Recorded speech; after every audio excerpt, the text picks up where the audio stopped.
Hello दोस्तों, मैं हूँ सरोज चौरसिया। आइए आज आपको 26 एकादशी व्रत का फल बताते हैं। आइए सुनते हैं। व्रतराज आदि ग्रंथों के आधार पर वर्ष भर की 26 एकादशियों में आप भाद्रपद तथा पौष मास की चारों एकादशियों को छोड़कर किसी भी एकादशी से व्रत प्रारंभ कर सकते हैं। उनमें भी सर्वश्रेष्ठ मार्गशीर्ष अगहन कृष्ण एकादशी को माना जाता है। अतः आप इस दिन से व्रत प्रारंभ करें जो अति उत्तम है। पहली है उत्पन्ना एकादशी। मार्गशीर्ष कृष्ण पक्ष की एकादशी को उत्पन्ना कहते हैं।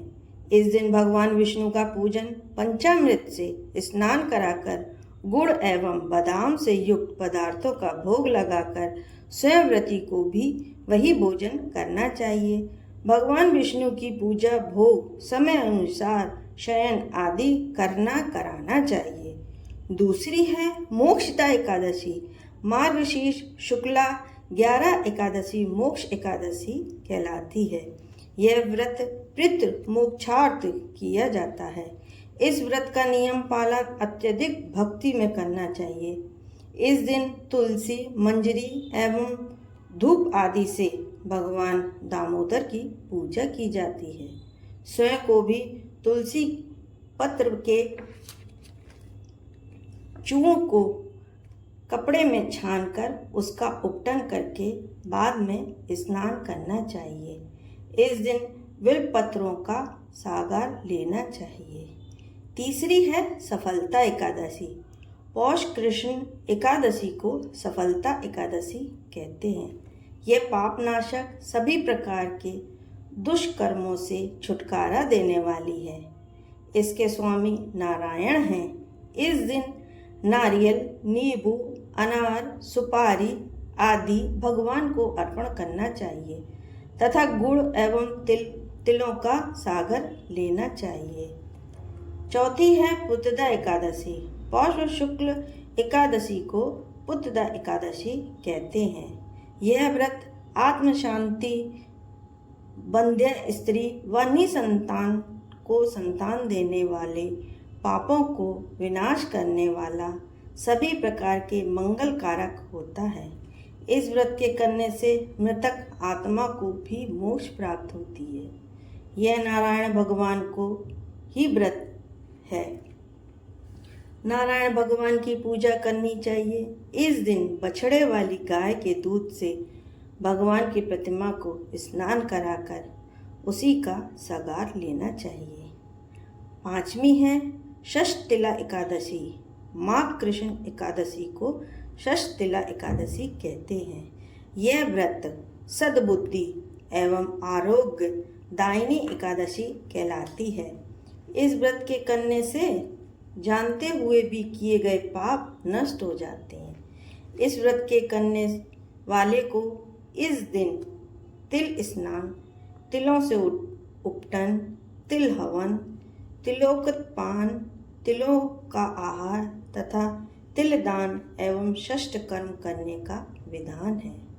इस दिन भगवान श्री कृष्ण की पेठा, नारियल, सीताफल, सुपारी आदि से पूजा की जाती है। इस दिन तिल पट्टी का सागर शास्त्रानुसार उपयोगी माना जाता है। छठी है जया एकादशी। माघ शुक्ल को जया एकादशी कहते हैं। इस व्रत के करने से अकाल मृत्यु का भय, भूत प्रेत, पिशाच आदि योनि भय से मुक्त हो जाता है। पितरों को सतगति प्रदायक एवं व्रती को मोक्षदायक होता है। इस दिन धूप, दीप, नैवेद्य आदि से भगवान विष्णु की पूजा की जाती है। इस दिन गुदगिरी का, साठे का सागर लेना चाहिए। भगवान विष्णु की पूर्व व्रत पूजा करनी चाहिए, जैसे कि आप उत्पन्ना एकादशी में व्रत में पढ़ चुके हैं। सातवीं है विजया एकादशी। फागुन कृष्ण एकादशी को विजय एकादशी कहते हैं। इस व्रत के करने वाले को अविचित कार्य से विजयदायक है। राज दरबार में बैरियों से तथा परीक्षा आदि से सफलता प्राप्त कर धन वैभव लक्ष्मी आदि हेतु यह व्रत अत्यंत उपयोगी है। इस दिन स्वर्ण, चांदी, तांबे या मिट्टी के घड़े को जल में भरकर उसमें पंच पल्ब रखकर वेदी पर स्थापित कर उसके नीचे 7 प्रकार के अनाज रखकर उसके ऊपर श्री नारायण भगवान की स्वर्ण, तांबा या पीतल आदि किसी भी धातु की प्रतिमा रखें। धूप, दीप, नैवेद्य आदि से पूजन करें। इस दिन सिंघाड़े का सागार लेना चाहिए। 8वीं है आमल की एकादशी। फागुन शुक्ला को आमल की एकादशी के नाम से पुकारते हैं। यह व्रत सब व्रतों में उत्तम माना जाता है। इस दिन आंवले की वृक्ष की पूजा की जाती है। यह व्रत मोक्ष प्रदायक, धन वैभव एवं पुत्र पौत्र आदि प्रदायक व्रत है। इस व्रत में आंवले के वृक्ष के नीचे कलश स्थापित करके धूप, दीप आदि पंचरत्न से परशुराम जी की पूजा करनी चाहिए तथा आंवले का ही सागार लेना चाहिए। 9वीं है पाप मोचनी एकादशी। चैत्र कृष्णा को पाप मोचनी एकादशी कहते हैं। यह सभी के पाप क्षय आदि को नष्ट कर रिद्धि सिद्धि दाता व्रत है। इस व्रत की विशेषता है कि यदि कोई जीव मृत्यु पूर्व दुखी है तो इस एकादशी व्रत का फल आप यदि संकल्प करके उसके कान में कह देंगे तो वह महापापी जीव भी मोक्ष पा जाता है। इस दिन भगवान कृष्ण के चतुर्भुजी रूप की पूजा होती है तथा पंचामृत से स्नान कराया जाता है। उस पंचामृत को स्वयंव्रती का पान करना चाहिए तथा चिरौंजी का सागार लेना चाहिए। 10वीं है कामदा एकादशी। चैत्र शुक्ल को कामदा एकादशी के नाम से संबोधित किया जाता है। जिस प्रकार अग्नि अपने तेज से सभी प्रकार की वस्तुओं को जलाकर नष्ट कर देती है, उसी प्रकार कामदा एकादशी भी तेज युक्त होती है। इस व्रत के प्रभाव से व्रती के सभी प्रकार के जाने अनजाने भयंकरतम पाप नष्ट हो जाते हैं तथा पुत्र पौत्र आदि प्रदायिनी सभी प्रकार के मनोरथ पूर्ण करने वाली होती है। इस दिन भगवान त्रिलोकीनाथ की पूजा मानसिक तौर पर करनी चाहिए, हवन करना चाहिए तथा 2 लौंग का सागार लेना चाहिए। 11वीं है वरुधिनी एकादशी। वह शाक मास के कृष्ण पक्ष की एकादशी वह वरुधिनी एकादशी होती है। वरुधिनी एकादशी सौभाग्यवर्धक, पापनाशनी तथा मोक्ष देने वाली है। 12वीं है मोहिनी एकादशी। वैशाख शुक्ल को मोहिनी एकादशी के नाम से जाना जाता है। इस व्रत को करने वाले प्राणी सांसारिक मोह, माया जाल आदि के बंधन से मुक्त हो जाता है।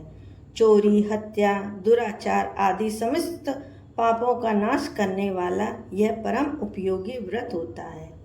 यह व्रत भगवान बांके बिहारी जी का व्रत माना जाता है। इस व्रत में गौमूत्र की प्रधानता होती है। इस व्रत में नमक, मिर्च, तेल आदि वर्जित है। सागार मिठाई युक्त लेना चाहिए।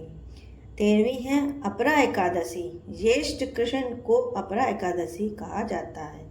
यह व्रत महान यश प्रदायक व्रत होता है। ब्रह्म हत्या, भूत प्रेत पिशाच योनि से मुक्तिदायक है, पर निंदा आदि पाप कर्म नष्ट हो जाते हैं। यह व्रत भी श्री लक्ष्मी नारायण का व्रत है।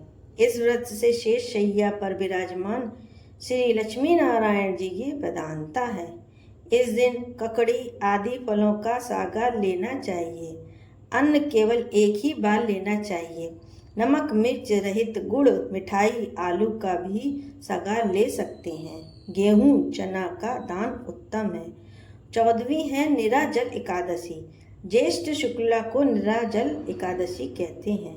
यह व्रत त्रिवेद व्रत होता है। नित्य क्रियाओं से निर्वित होकर स्नान आदि पर कर पवित्र होकर शुद्ध चित्त ओम नमो भगवते वासुदेवाय नमः का भर सक जाप करें, यथाशक्ति दान आदि करें। यह व्रत अकेला ही 24 एकादशी का फल देने वाला है। वर्ष भर में केवल इस अकेली एक ही एकादशी का व्रत करने से संपूर्ण फल प्राप्त होता है। इस व्रत में जल का सेवन भी वर्जित है। इस व्रत के प्रभाव से विष्णु लोक की प्राप्ति होती है। इस दिन कैरी का सागर लेना चाहिए। इसके लेने से निराहार का असर नष्ट हो जाता है। इस कारण से कैरी मुंह में रख लेनी चाहिए, उसका स्वाद ना लेवें। 15वीं है योगिनी एकादशी। आषाढ़ को योगिनी एकादशी कहते हैं। इसका फल 99,000 ब्राह्मणों के भोजन कराने के समान है। यह व्रत भगवान श्री कृष्ण के चतुर्भुजी स्वरूप का व्रत होता है।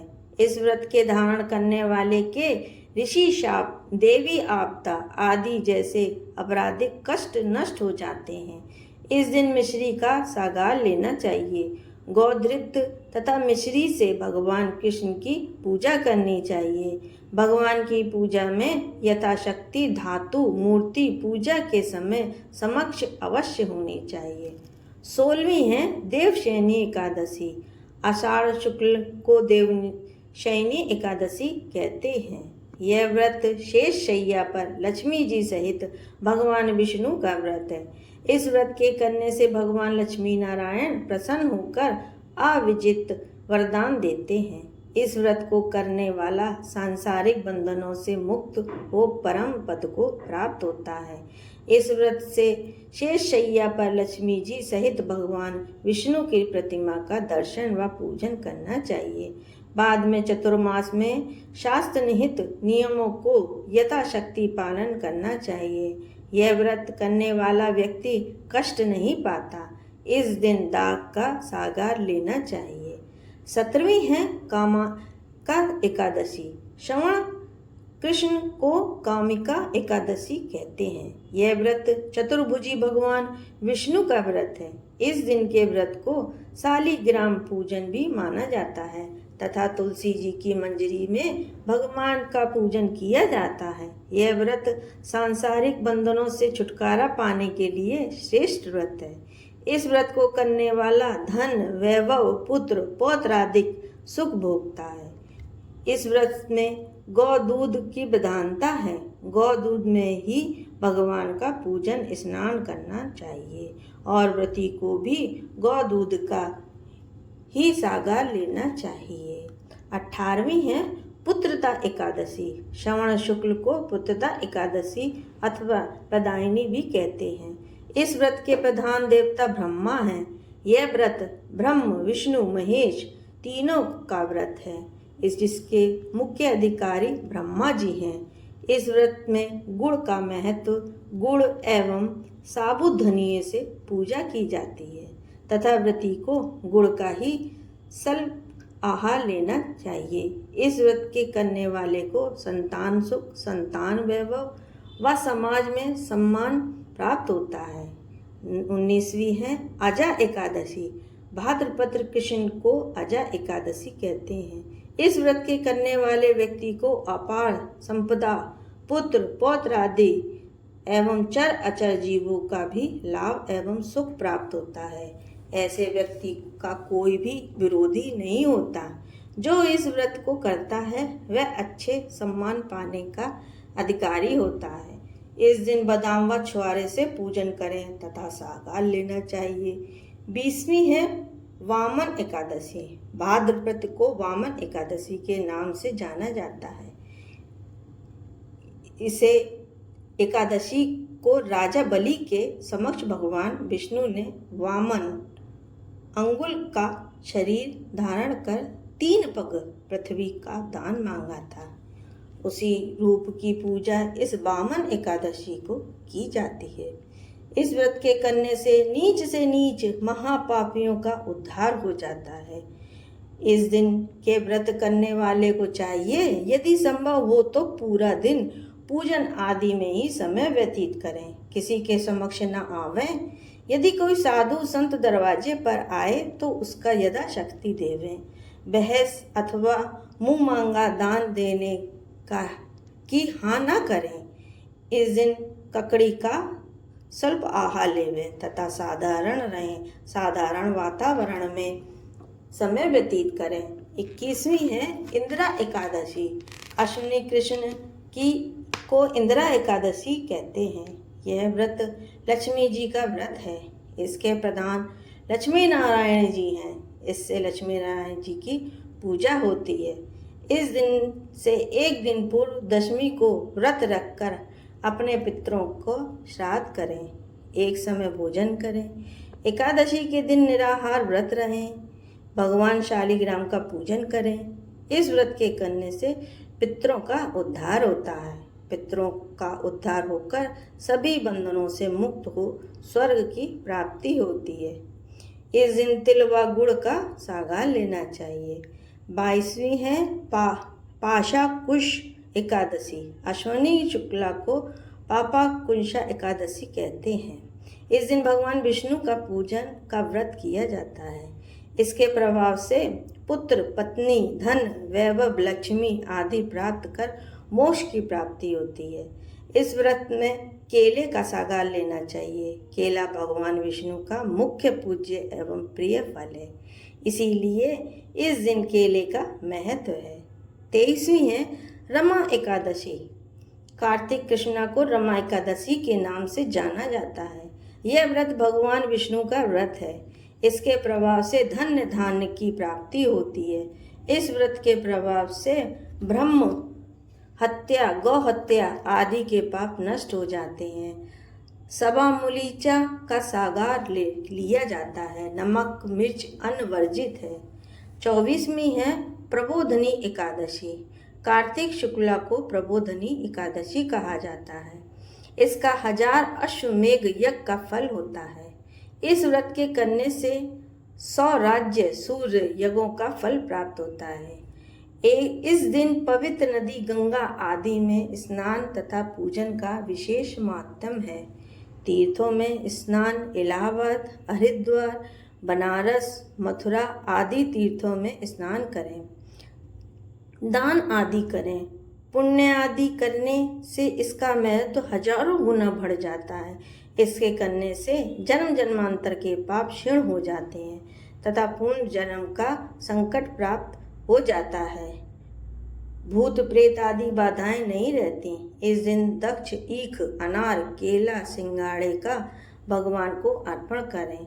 कचरे का साकार लेना चाहिए। 25वीं है पद्मिनी एकादशी। अधिक मास की शुक्ला पक्षीय एकादशी को पद्मिनी एकादशी कहते हैं। इस दिन राधा कृष्णा की तथा शिव पार्वती की पूजा करनी चाहिए। इस दिन पद्म पुराण का पाठ करना चाहिए। इस व्रत के प्रभाव से प्राणी बंधन मुक्त हो संसार सागर से पार होकर स्वर्ग को प्राप्त करता है। इसमें स्वयं समय अनुसार ऋतुफल का सागार लेना चाहिए। 26वीं है परमा एकादशी। अधिक मास के कृष्ण पक्षीय एकादशी परमा एकादशी के नाम से संबोधित किया जाता है। इस व्रत को करने वाले के समग्र पाप, शाप, ताप, ग्रह, कलह नष्ट होकर मुक्ति भुक्ति प्रदान करता है। इस दिन नरोत्तम भगवान की पूजा की जाती है। धूप दीप नैवेद्य आदि से पूजा करें। इससे सागार समय अनुसार जिस महीने में आए उसी के मुताबिक लेना चाहिए। एकादशी का व्रत का पारण। एकादशी व्रत उपरांत द्वादशी को व्रती को चाहिए कि वह किसी ब्राह्मण को भोजन करावे। तत्पश्चात वह स्वयं भोजन करे। यदि ऐसा करने में असमर्थ हो तो ब्राह्मण भोजन के नियमित आमान मंदिर में अथवा सुपात्र ब्राह्मण को दे देना चाहिए। हरिवासर में पारण करना निषिद्ध है। एकादशी का व्रत करने वाले मनुष्य को यदि इन नियमों के पालन में कोई बाधा हो तो भगवान से क्षमा मांग भोग लगाकर भोजन करना चाहिए। यदि वे इन नियमों का सही प्रकार से पालन कर सकते हैं तो उन्हें यह व्रत विशेष फलदायी सिद्ध होगा। आशा है धर्मवल्ली मेरे भाई इसका पूर्ण रूपेण पालन करेंगे और सुख में जीवन व्यतीत करेंगे। मेरी भगवान से प्रार्थना है कि अपने भक्तों को कलिकाल के पाप शापों से मुक्त कर सर्व सुख और मनवांछित फल प्रदान करें। उसकी सभी मनोकामनाएं भगवान शिव जी की कृपा से पूर्ण होती हैं और उन्हें मोक्ष की प्राप्ति होती है। बोलो राधा कृष्ण की जय।